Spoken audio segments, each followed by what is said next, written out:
The grocery store receipt was still warm in Clara's coat pocket when she unlocked the front door. She'd taken the long way home, driving past the park twice, because the small white box in her canvas bag felt too heavy to carry through the front door. It was just a pregnancy test. She'd bought it on a whim at the self-checkout, tossed it in with the oat milk and the spinach and the frozen dumplings Ethan liked. But now that she was standing in the quiet of their entryway, the hum of the refrigerator seeping through the kitchen wall, it felt like the only thing in the bag that mattered. She set the groceries on the counter and listened. The house was still. Ethan wasn't home yet, which was normal for a Thursday. He usually closed at the bank around 6, stopped for a beer with the guys from the office sometimes. Clara checked her phone. A text from Maya sent 20 minutes ago. "Can we go dress shopping this weekend? I found this place in Cherry Creek. You're gonna die." Clara typed back, "Sure, sounds good," and set the phone face down on the counter. At lunch, Danny had been staring at her across the table at the sandwich shop. "You're late, aren't you?" Danny had said, not a question. Clara had laughed it off, said stress, said the wedding planning was messing with her cycle. But Danny knew. Danny always. She'd been Clara's roommate since sophomore year of college, had seen her through every bad decision and every good one. And right now she was looking at Clara like she wanted to say something but was choosing not. "Just take a test," Danny had finally said, stirring her. So Clara had bought the and now she was standing in her and the test was still in its, and she was trying to talk herself into opening it when she heard the Ethan. He didn't call out her name like he usually. He just closed the door behind him, set his keys in the bowl by the entrance, and walked into. He was still in his work clothes, the navy button-down, the slacks, the shoes he polished every Sunday. But his tie was loose, and his face looked wrong, like he'd been practicing something. "Hey," Clara said. She was holding the spinach bag like healed. "Early." Ethan did down. He leaned against the counter across her, and for a second he just looked at her. The kitchen was quiet except for the refrigerator's low hum and the distant sound of a neighbor's dog. Clara's hands were.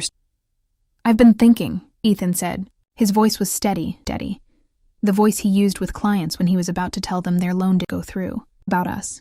About the wedding. Everything." Clara set the spinach down. "Okay," she said. "What about it?" Ethan looked her in the eyes. Look away. Fidget. Didn't do any of the things he did when he was lying about forgetting to take the trash out or missing a due date. He just said, "I can't keep myself. Your sister is want." The words landed like something physical. Clara felt her chest, a pressure that wasn't exactly. More like the moment before a fall, when your stomach drops out and you know there's nothing to grab onto. She opened her mouth, closed it. The refrigerator hummed. Somewhere our door slammed. "Maya," she said. Her own voice sounded foreign to her, distant. "I'm sorry," Ethan said. He didn't sound sorry. He sounded relieved, like a man who'd been holding his breath a very long time, or wanted to hurt you. "But I can't marry you knowing that I'm— Go have her." Ethan stopped. Blink. "What?" Clara was surprised at how calm her own voice sounded, how steady. She could feel her hands shake. Wasn't. Go have her. If she's the one you want, then go. I'm not going to beg you to stay. I'm not going to ask you to try. It's your choice." She picked the spinach back up, put it in the drawer, closed it, her moving on automatic. "I'll be out of your way." Ethan stared at her. For a sec she thought he might argue, might say something that would make this messier, might reach her. But he didn't. He just nodded and turned around. She heard his keys jingle, the front door open and close, the sound of the driveway. It was quiet again. Clara stood a long time. She didn't cry. She didn't sit down. She just stood there, listening to the refrigerator, feeling the spinach in the drawer, feeling the small white box still on the counter. I picked up the box. She walked to the bathroom, closed the door, and sat on the edge of the instructions. 3 minutes. She set a timer on her phone and the phone face down on the sink. The bathroom fan whirred. In the house, a pipe ticked. When the timer went off, she picked up 2 lines. She stared at them. The lines were unambiguous, the kind of result that interpretation. She was pregnant, 10 weeks maybe. She'd lost track of exactly how late she was, had been stressed for weeks. And Ethan had just walked with her sister. Clara put the test in the bathroom drawer, under a stack of extra washcloth. Wouldn't have to look at it. She washed her hands. She looked at herself in the mirror. Her face was, her eyes were dry, and she recognized. Her phone blinked. She picked it up. A text from Maya sent just now. Clara's thumb hovered over the score. She tapped it open. Maya had written, "I need to tell you something. It's about Ethan. Come on." Clara stared at the words. The bathroom fan whirred. Somewhere outside, a dog barked. She set the phone down the sink, screen still glowing, looked back at herself in the mirror. She didn't reply.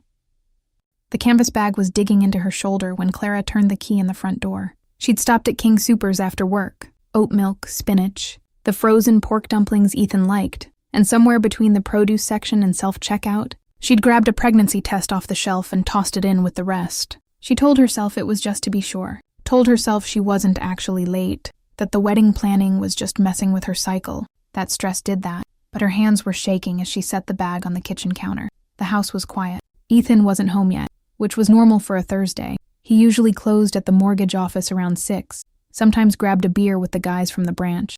Clara checked her phone. A text from Maya sent 20 minutes ago. Can we go dress shopping this weekend? Found this place in Cherry Creek, you're gonna lose it. Clara typed back, sure, sounds fun, and set the phone face down.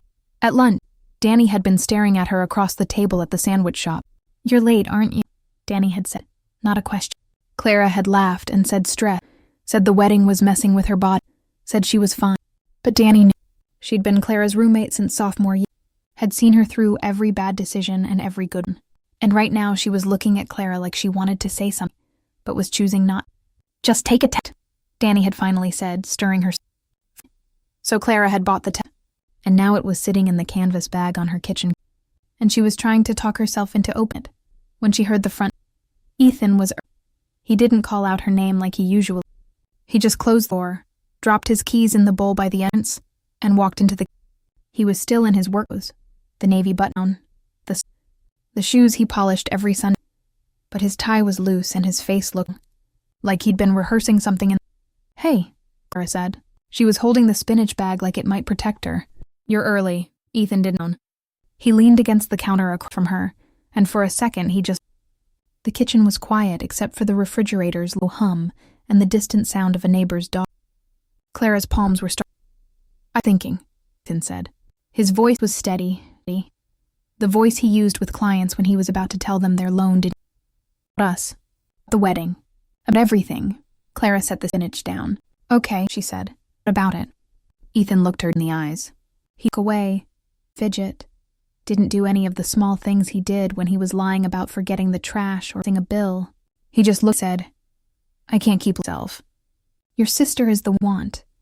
The words landed like something physical. Clara felt a pressure that wasn't more like the moment before a fall when your stomach drops out and you know there's nothing to grab onto. She closed it. The refrigerator hummed. Somewhere our door slammed. Maya, she said. Her own voice sounded flat, distant, like it was. I'm sorry, Ethan said. He didn't sound sorry, sounded relieved, like a man who'd been holding his breath for time. I wanted to hurt you, but I can't marry you knowing that. Go have her. He stopped. What? Clara was surprised at how calm her own voice sounded, how steady. She could feel her hands shake. Voice wasn't. I said, go have her. If she's the one you want, then go. I'm not going to beg you to stay. I'm not going to ask you to try. It's your choice. The spinach back up, put it in the crisper drawer, closed it. Her hand on automatic. I'll be out of your way. Ethan stared at her. For a sec, she thought he might argue, might say something to make this messier, might reach for her, but he didn't. He just did once and turned around. She heard his keys jingle, the front door open and close, the sound of his car starting in the driveway. It was quiet again. Clara stood for a long time. She didn't cry. She didn't sit down. She just stood there, listening to the refrigerator, feeling the small white still in the canvas bag. She picked it up. She walked to the bedroom, closed the door, and sat on the edge of the instructions. 3 minutes. She set a timer on her phone and put the phone face down on the sink. The bathroom fan whirred. Somewhere, a pipe ticked. When the time she picked up the test. She stared at them. Clear, unambiguous, the kind of result that didn't leave room for interpretation. She was pregnant.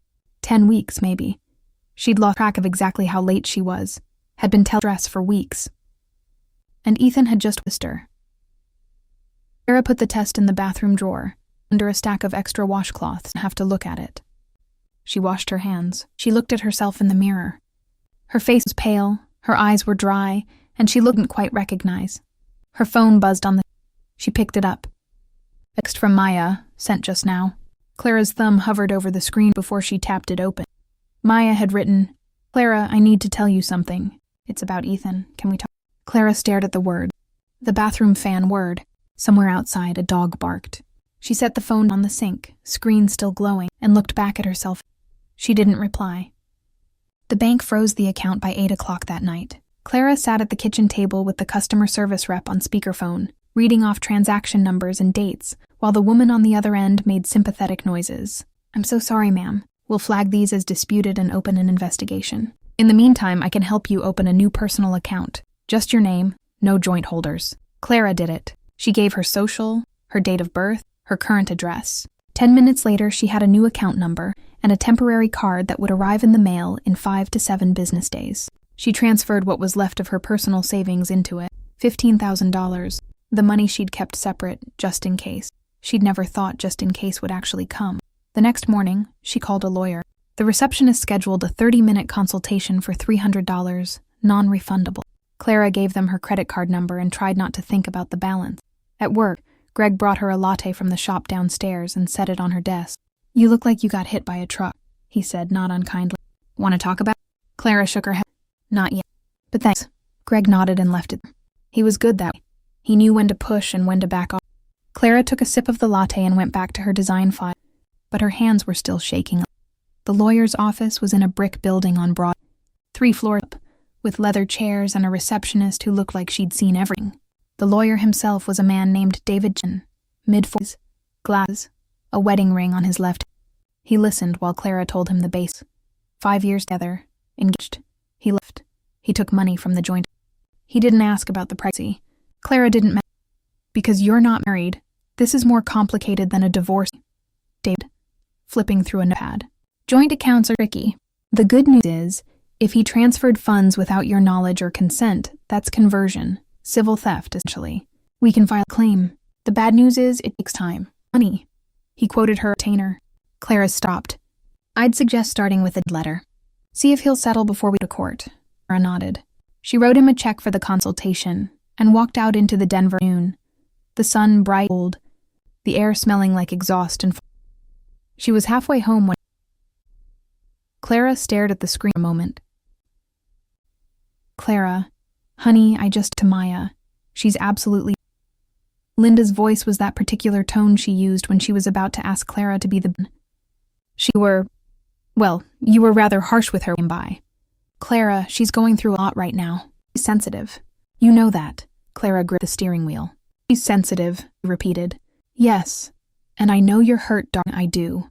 Try to be, Clara's voice was quieter than she intended. "My fiancé left me for my sister yesterday, and you're calling me to ask me to..."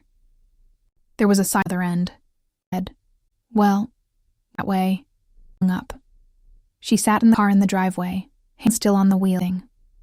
She'd never hung up her mother before, not once. Not even when Linda had missed her college graduation because Maya had a panic attack about her first yoga class. Not even when Linda had called Ethan a nice boy, but not quite good enough for our Clara, for the first kid. She always listened, always nodded. "You're right, Mom." She got out of inside. Felt different now. Empty in a way it hadn't before, like the walls knew. Clara walked through the living room, past the couch where she and Ethan had 100 movies, past the bookshelf where he kept his golf trophies, and stopped. There was a photo there.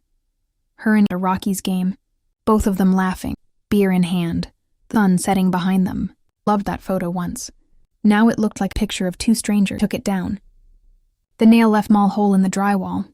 She set the photo face down on the floor and went to the kitchen, where she found a cardboard box with things in it. Ethan's mug, the cookbook he'd bought and never used. Framed photo of his parents. It wasn't anger that drove her. It was something quieter. When the box was full, she taped it shut and wrote Ethan in Sharpie. Then she sat down and picked up her phone. She was Danny. The last message was from me, sent that morning. "Me when you can. I'm worried." Clara stared at the screen for a long time. Then she typed, "I need to tell you something. I promise not to be mad. Send." Danny's wrote back in 3 seconds. "I have never once been mad. Spit it out." Clara's thumbs hovered over the keyboard. She could still not say it. Could still keep it to herself. Could still handle it. She typed, "I'm pregnant. 10 weeks. To change her mind." Then she flipped the phone face down on the table and stood up. She looked out at the street. The neighbor's kid was riding a bike up and down the sidewalk, wheels clattering. Somewhere a lawnmower was running. The world was still turning, still doing all the things it did. While Clara Bennett stood in her living room, his friend to call her back. The phone vibrated. Twice. It lit up with Danny's name, and the ringtone started. Some stupid song they'd said and neither of them had ever changed. Clara picked it up. "Hey," she said. Danny was at the door in 12 minutes. She let herself in, she still had a key, and found Clara sitting on the couch staring at the wall. "You're pregnant," Danny said. It wasn't a question. Clara nodded. 10 weeks. Danny sat down next to her and took her hand. Then she said, "You have to tell him." "No." Clara pulled her hand back. "I'm not telling him, not now. Not ever." "Clara." Danny's voice went tight. "This isn't just about you. There's a baby." "I know there's a baby." Clara stood up. "It's my baby, and he chose her." He walked out. "I'm not going to chase him down with a pregnancy test and beg him to care." "You're not begging him. You're informing him. He has rights. He has responsibilities. I have a job. I have savings. I have you." Clara's voice was getting colder, the way it got when she was scared and wouldn't admit. "I don't need. You can't do this alone." Danny stood. "I work 12-hour shifts, Clara. I can't be your everything." "And what about daycare? What about when the baby comes and you're exhausted and you have no one to hand the baby to for 10 minutes so you can shower?" "I'll figure." "You know what?" Danny's voice. "I think you're not protecting him. I think you're protecting yourself. You're afraid that if you kill him, and he still doesn't want you, still doesn't want the baby, it'll... So you're deciding for him. You're taking the choice away from..." The words hit some raw. Clara opened her mouth, but nothing came out. It. Her face stiffened. "Clara, I think you should go," said Danner. Then she quit. "I'll text you tomorrow," she said, left. Clara sleep. She lay in bed replaying the argument. Danny's workling, afraid he'll know and still know. At some point she must have drifted off, because the next thing she knew, her alarm was going off Friday. She misaligned the logo on 3 campaign layouts and sent them to the client for catching it. Karen called her into the pen. "Clara, I know what's going on. I don't need details, but this project matters. You get it together?" Greg knocked on the doorframe before answer. "Karen, that was my bad. I rushed her and skipped my final check. Today." Karen looked at both of them. "Fine." Back at their Dara said, "I know," Greg said. "Drink your coffee." At lunch, clicked Instagram. She didn't mean to. She was getting notifications. And there it was, Maya's account, 1,000 followers. The latest post, not a yoga pose, but 2 hands laced to center console. Red rock glowing in the background. The caption, "Sometimes the person you've been waiting for has all along." Blew up. "OMG, who finally you deserve this." A mutual from high school wrote, "Wait, it is?" Her skin went hot. She closed the app face down. That evening, she sat at the kitchen. The transfers every week, same account number. Mo included a name. Werdy's LLC. She Googled it. Denver real estate, small, 2 agents, owner Marcus Webb. His photo, mid-30s, expensive, slicked hair. At the screen. So that was it. Ethan was buying a place, though, for him and Maya. He'd been planning this, and she'd been invitations. Grocery store. She was reaching for oat milk. Ethan, she didn't even like it, when she heard her name. Sam Morrison, from high school, now a realtor. "Clara, I saw his post. Oh, is it Ethan? I always thought you two were cute, but love is love, right?" Clara forced a smile. "We're fine. Everything's fine." Sarah moved on. Clara put the oat milk and left the store with nothing. She sat in the parking lot for 10 minutes, watching people load lives. At home, leaned against the door. Inside, the house and a note in Ethan's handwriting. "Clara, got my stuff out. About the money, we should talk. I'm not trying to screw you over. I never wanted to hurt you." She crumpled and threw it in the trash, key and all. She picked up her phone, wanting to call Danny, wanting to say, "I'm sorry, you were right." Their text thread from the night before. "Want to see you carry this alone." Clara stared at it. She typed, "I'm sorry," deleted it. Typed, "Can we talk?" Delete too. She put the phone. She went to bed early. At 2:47, phone buzzed. Unknown number. No message, just a photo. Clara opened it. A living room she didn't recognize. Modern sectional, windows, city lights. Ethan and Maya on the couch. Maya leaning on his shoulder, eyes closed. Ethan looked at the tired or guilty. She zoomed in. Draped the couch arm was a men's suit jacket. Charcoal, tailored, expensive. It cost more than Clara made a month. Ethan wore navy. Ethan bought button-downs at the mall. He did not own this jacket. Who's this? Clara set the phone. The screen glowed in the dark. She lay back, heart pounding. The money was gone. It went to a real estate company owned by a stranger. Ethan lived in a house he couldn't afford. With her sister. Something was wrong. And it wasn't just the betrayal.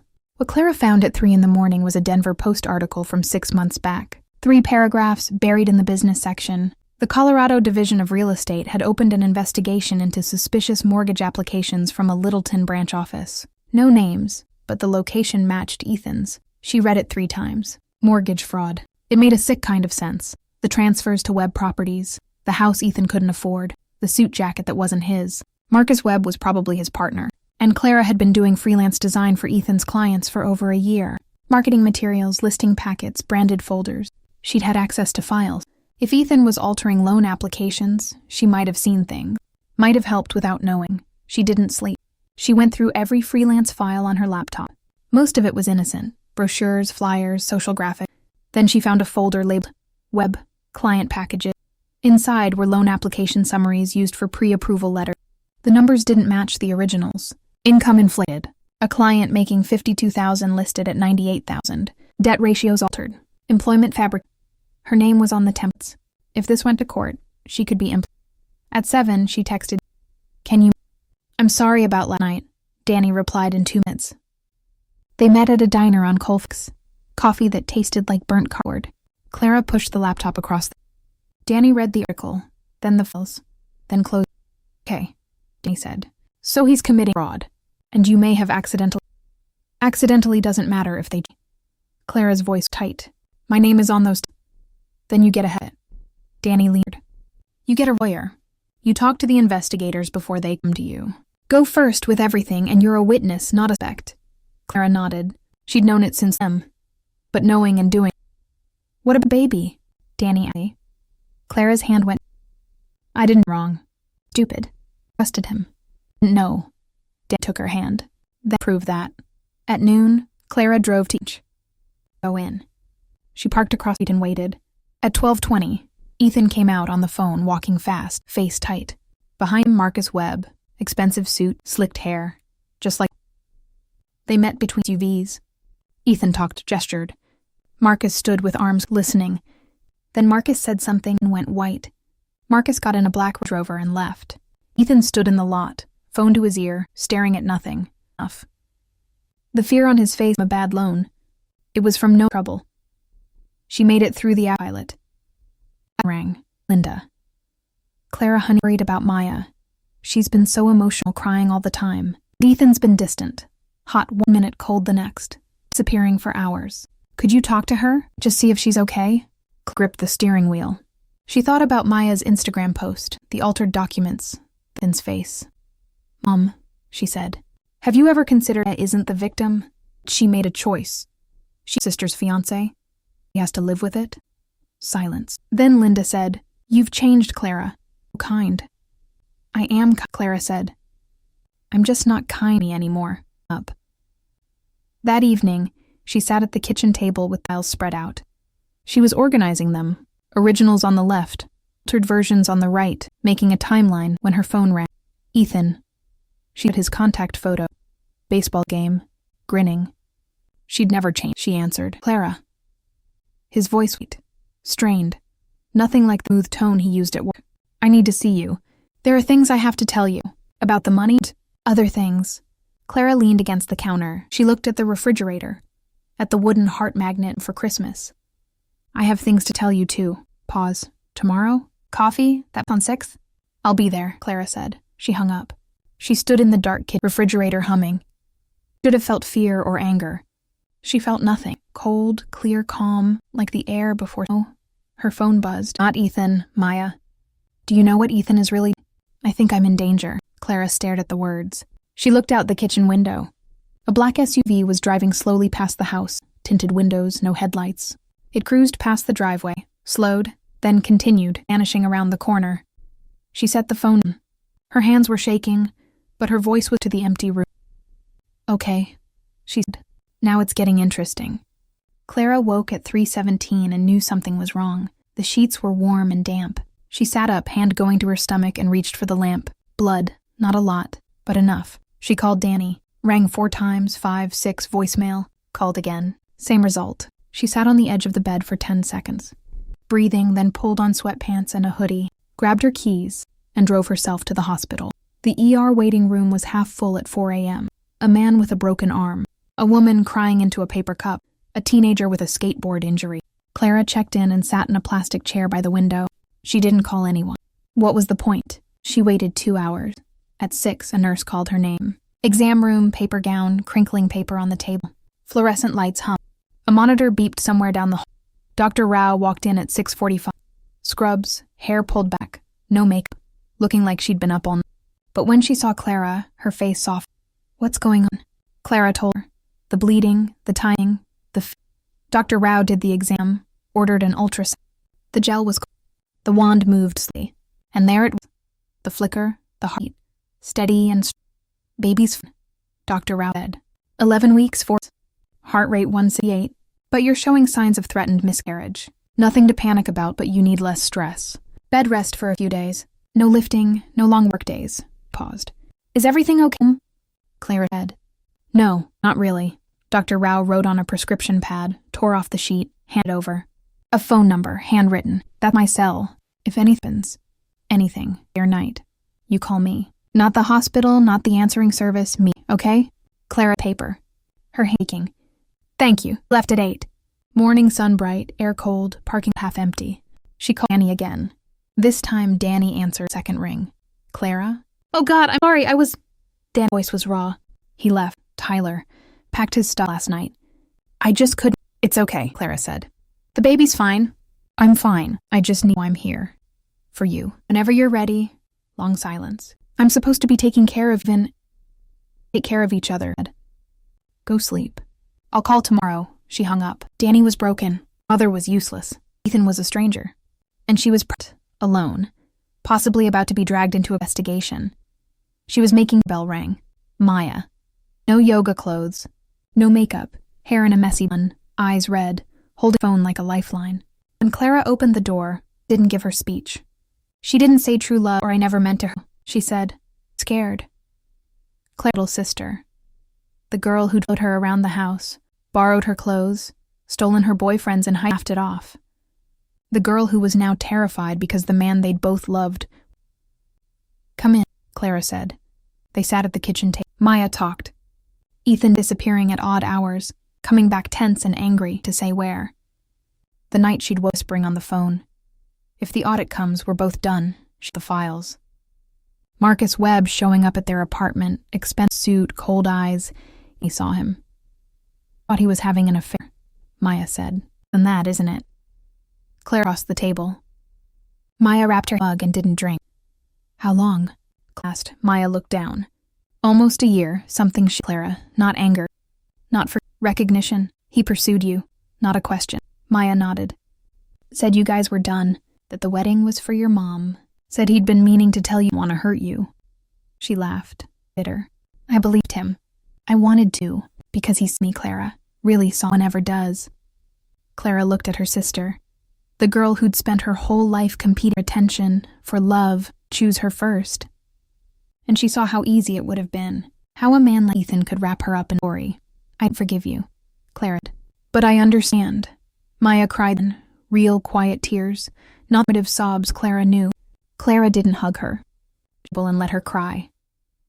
At noon, going to Linda's, where she turned and said, he keeps files. In a unit. I don't know where. But I heard him on the phone. Unit number, a lockbox. To do something you should. Clouded. That night, she sat at the kitchen table email to David Chen. She attached the alt documents, the news. She wrote, David, I may have information relevant to a mortgage fraud investigation. I'm unaware of any illegal activity, but I may have unknowingly provided design service in connection with these documents. I need to know, am I at legal risk, and how do I protect myself and my unborn child? I'm pregnant, 11 weeks. Father is Ethan Hayes. Send. Clip top. Turned off the phone. Went to bed. For the first time in weeks, she slept through the... She woke at 8 to the doorbell. A man in a dark suit on the port folder, standing straight, and Clara opened the door. Clara Bennett? He held up a badge. Agent Torres, Colorado Division of Financial Regulation. We're investigating mortgage fraud involving a man named Ethan Hayes. Do you? Clara's hand went to her stomach. A small flutter the first time. Maybe gas, baby, but it felt like thing. Yes, she said. I know him. Come in. Agent Torres sat at Clara's kitchen table, leather folder open, digital recorder between them. He asked for her name, date of birth, address, how she knew Ethan Hayes, how long together, when they separated. Clara answered in a steady voice, hands folded in her lap. Then she told him everything. The joint account, the missing $16,000, the transfers to Webb Properties, the freelance design work, the client packages, the altered loan documents, Marcus Webb, the parking lot argument, the expensive house, the suit jacket that wasn't Ethan's, the storage unit Maya had mentioned, the lockbox, the hidden files. She did not tell him about the pregnancy. Not yet. Torres took notes, nodded, asked follow-ups. When she finished, he closed his folder. Based on this, you're not a target. You're a witness, but this could go to trial, and you may be called to testify. Everything you've said today becomes part of the record. Clara nodded. I know. About the money, that's civil. We can't recover it for you. But if he's convicted, restitution may be part of sentencing. Talk to your attorney about a civil claim in the meantime. I already have, Clara said. Torres left at 10. He gave her his card, direct line, personal cell, and told her to call if Ethan contacted her, if she remembered anything else. If anything felt wrong, she called David. He laid out the strategy. Civil suit for conversion of joint funds. Request a writ to freeze Ethan's personal accounts. Cooperate fully with the criminal investigation. Document everything, texts, emails, voicemails, and the Davis. Clara had told him in their second. Clara said, I'll tell him when ready. David would. Clara, if you wait too long, he could argue you intentionally concealed the courts don't that. I'm not saying today, but before the baby comes, you need to. I know, Clara said. I will, just Ed. She went to work soon. Greg looked up when she on. You look different. How? Like you deciding. Greg turned back green. Whatever do. At 4, rang. Ethan. She stared at his contact photo. Baseball game, grinning. She changed it. He answered. His voice was tight, strained. Have you been to someone? People have been asking questions. Some guy from the state yesterday. You know Ethan? It was calm. Calm than she felt. You know why they're asking? Silence. If you did this, I didn't to you. You did to yourself. She hung up. She set the phone down, pounding. But she else. Something she had months, hour. Not the kind that comes telling the truth, from standing your ground, from refusing to be the one who takes. Can you come with me tomorrow? Of course, Danny said. The next morning, Danny held Clara's hand in the exam room. The gel went on, while the wand moved, while the screw. The baby, bigger now, more defined legs. The heartbeat filled the room, fast and strong. 62. Eased her hand. Clara looked at the screen and felt tears come. They weren't sad. Relief maybe, or hope. Or just the overwhelming realization this was real. A love growing inside her, and it was hers. And everything looks perfect, said. 12 weeks one day. You can start thinking about a birth plan. And Clara? For her glasses. You're doing fine. You and this baby be okay. Clara believed her. First time she really did. Danny drove her home, chattering about a nursing certification class she'd met on Bumble. He's a teacher. A teacher. And Clara laughed. Actually laughed, and it felt good. Dropped her off and hugged her. I'm proud of you. I don't say it enough. Clara went inside. She was happy when she saw it. On the porch, pushed through them, was a flower. A white rose, crushed, petals broken, stem bent in half. Maya's favorite. The kind eaten by her on anniversary. Clara picked it up. She looked out the window, up and down the street. No one.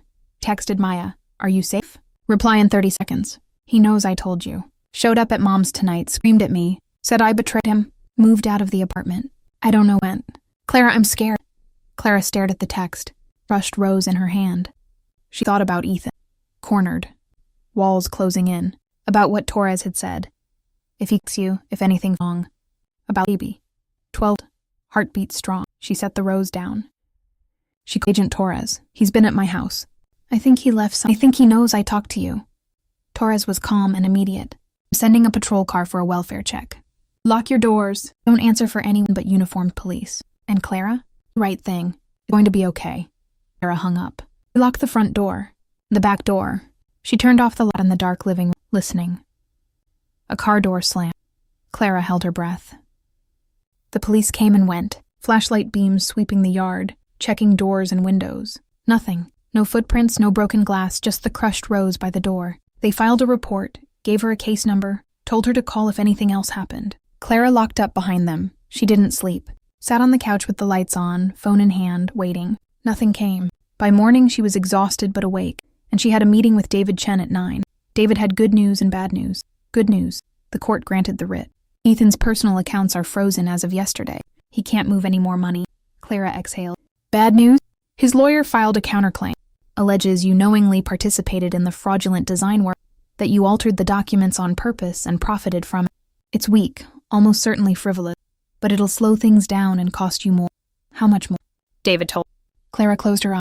She'd already paid $4,000 in fees. Her savings were shrinking, and the baby was coming in March. Can he do that? File a claim he knows isn't true. He can die, and will fight. But be prepared. This takes.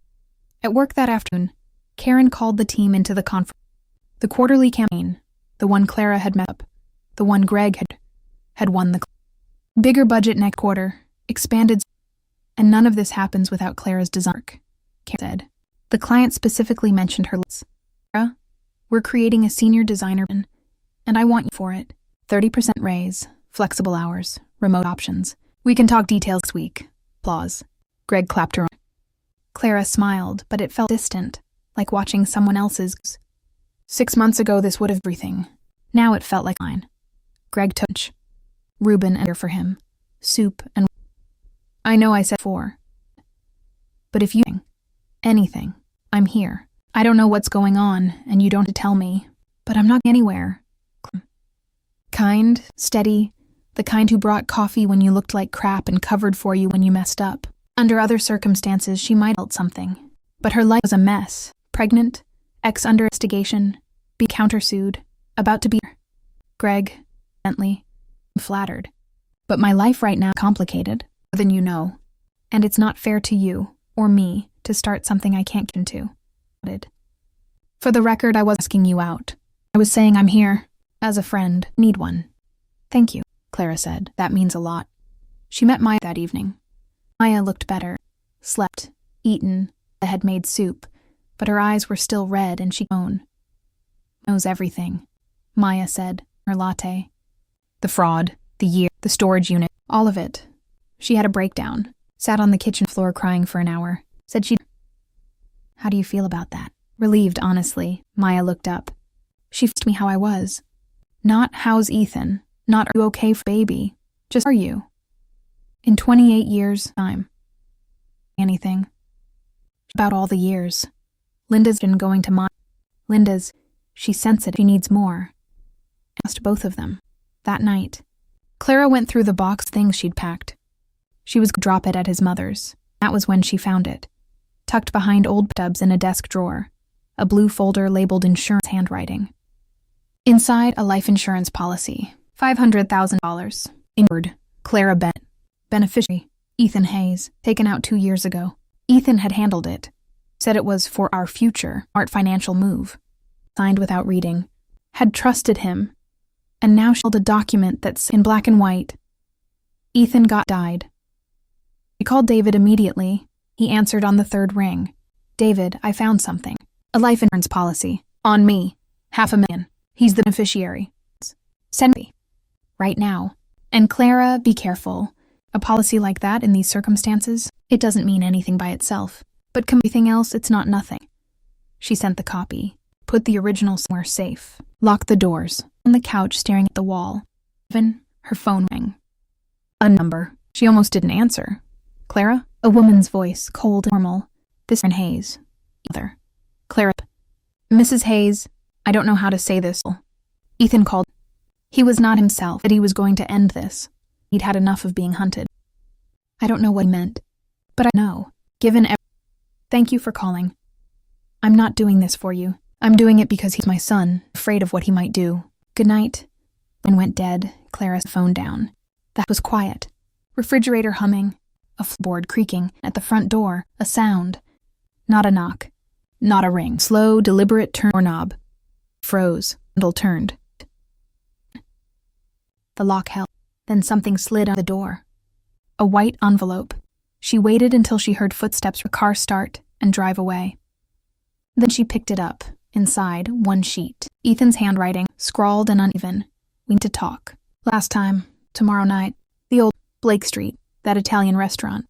Bring everything you know. I'll bring mine. If you don't come, I'll come this. And Clara, don't call the police. This is between us. Clara Rice. Folded it, put it in her pocket. Up her phone. She called Danny. I need you to do something for me tomorrow night.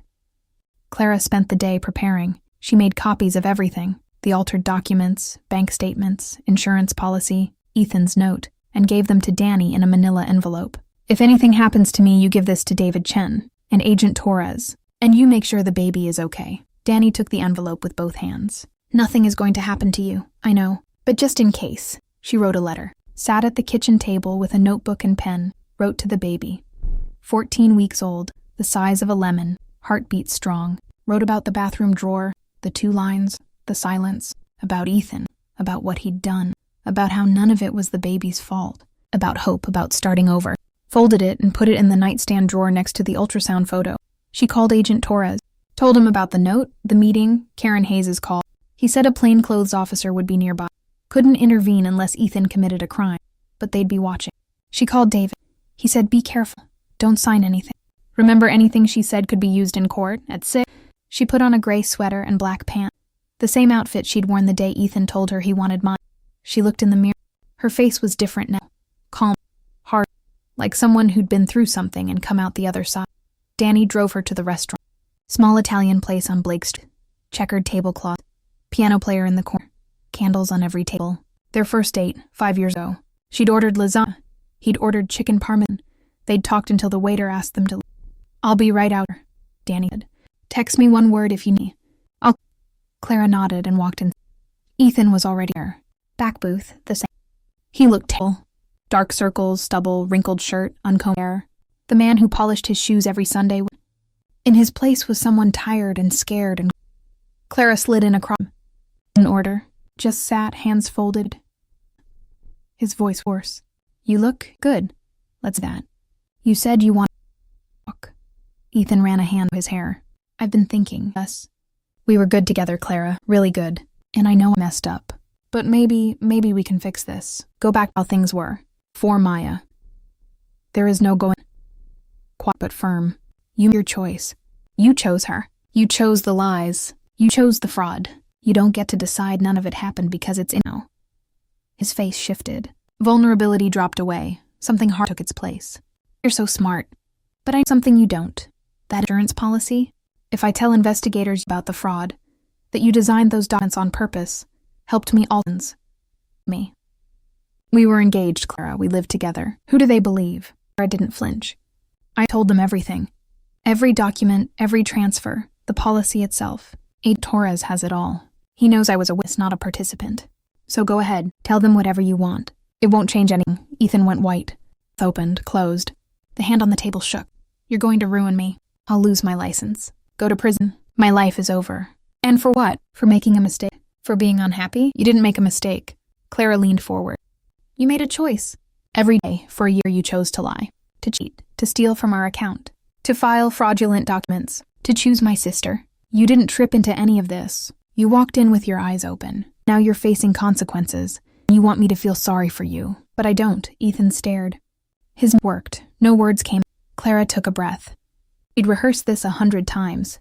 Now it didn't feel like victory. It felt like closing a door. One more thing. I'm pregnant. 15 weeks. It's yours. The words hung between them. Piano player started a new song. A glass clinked somewhere. Ethan stared like she'd spoken a foreign language. You're what? Pregnant. You told me you wanted Maya. I didn't tell you because I didn't want you to think I was trapping you. Because I knew you'd use it against me. Because you didn't deserve to know. I'm telling you now, not because I need you, not because I want you back, but because you should know what you gave up. That while beginning your new life with my sister, you were also going there, and you chose her anyway. Ethan's face, for a second, saw it. The real Ethan, the one she'd fallen in love with, buried under lies and fear. Then it was gone, replaced by something desperate and ugly. Why didn't you tell me? His voice. Why didn't you fucking tell me? Because, Clara, you never gave me a reason to. Stood so fast the table shook.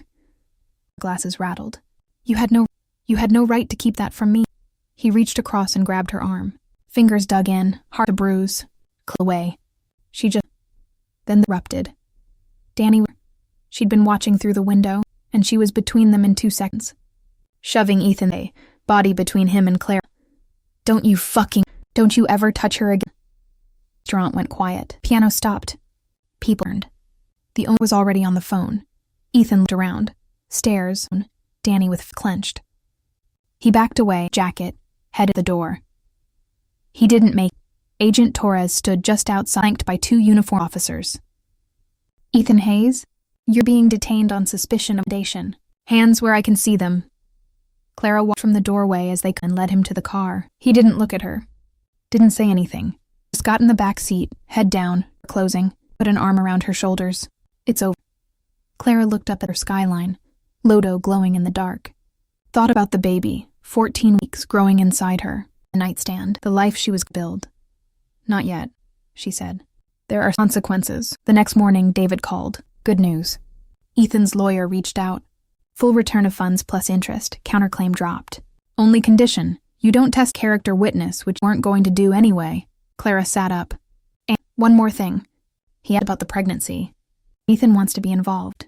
Doctors mince the birth, about the money, Clara. I accept. About the baby. She had the ultrasound photo on tiny shape, closed eyes. I need to think about it. 4 months later, Clara woke at 7 and couldn't roll over. She was 8 months pregnant, and her belly had stopped being a belly and become a presence. Something that occupied space, required planning, got in the way of tying shoes and sleeping on her side. She swung her legs over the bed, sat up slowly, breathed. The baby kicked hard against her ribcage. Good morning to you too, Clara muttered. New apartment now. 1 bedroom, 1 bath, small kitchen with a window looking out at a maple tree. $1,800 a month. Smaller than the townhouse. Older. Radiators banged at night. Hot water took 2 minutes. But it was hers. Every piece of furniture was something she'd chosen, bought herself, or hauled over by Greg in his truck, or found by Danny on Facebook Marketplace and called vintage, not just old. No trace of Ethan anywhere. She'd gotten the senior designer position. 30% raise, flexible hours, 2 days remote. Karen had called her in December and said, I know you're about to have a baby, and I know you'll need time. But this job is yours when you come back. We'll make it work. Clara had cried in the parking lot after, not sad, but because someone had finally looked at her and seen someone worth investing in, even when her life looked like a mess. Greg had become her friend. Not a boyfriend, not a maybe somebody. A friend. He'd assembled the crib on a Saturday in January, sweating through his flannel, swearing at Swedish instruction.